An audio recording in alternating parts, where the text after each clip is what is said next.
కుంభరాశి వాళ్ళకి వారం 2 గ్రహాలు దివ్యంగా యోగిస్తున్నాయని చెప్పొచ్చు. ప్రధానంగా దశమంలో బుధగ్రహ సంచారము, భాగ్యంలో శుక్రగ్రహ సంచారం ఎక్స్ట్రాడినరీగా యోగిస్తుంది. ఎవరైతే సినీ నాటక కళారంగంలో ఉన్న వాళ్ళకి, నృత్య గీత వాద్యాది రంగంలో ఉన్న వాళ్ళకి కానీ ఇల్లు కొనుక్కోవాలి, లేకపోతే వాహనం కొనుక్కోవాలి, కొత్త కొత్త వస్తువులు కొనుక్కోవాలనుకుంటున్నారు వాళ్ళందరికీ కూడా ఈ వారం చాలా అనుకూలమైనటువంటి సమయం అని చెప్పచ్చు. దశమంలో బుధుడు యోగిస్తూ వక్రించారండి.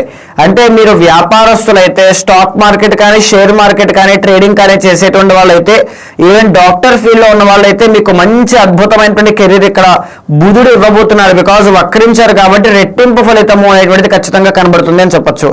అయితే మిగిలిన గ్రహాలన్నీ కూడా కాస్త మిశ్రమంగా అనుకూలిస్తున్నాయి కాబట్టి లగ్నంలో రాహుగ్రహ సంచారము, ద్వితీయంలో శనిగ్రహ సంచారము, డబ్బు నిలబడకపోవడం, విపరీతంగా ఖర్చులు అవడం, సేవింగ్స్ హౌస్లో శని ఉన్నారు కాబట్టి. తర్వాత పంచమంలో చంద్రగ్రహ సంచారం అనుకూలించట్లేదు. ప్రేమ వ్యవహారాల్లో కాస్త అపజయం చూడడం కానీ, ప్రశాంతత లేకపోవడం కానీ కనబడుతుంది. షష్టమ స్థానంలో గురుగ్రహ సంచారము, చిన్న చిన్న అవమానాలు ఉంటాయి, ఆర్థిక ఇబ్బందులు అనేటువంటివి కనబడే అవకాశం ఉంది. సప్తమంలో కేతువు, భాగ్యంలో రవి, దశమంలో కుజగ్రహ సంచారాలు అనేవి మిశ్రమంగా యోగిస్తున్నాయి. దీనివల్ల ఏంటి అంటే రాజకీయ నాయకులకి స్వల్పంగానే అభివృద్ధి అనేటువంటిది కనబడడం.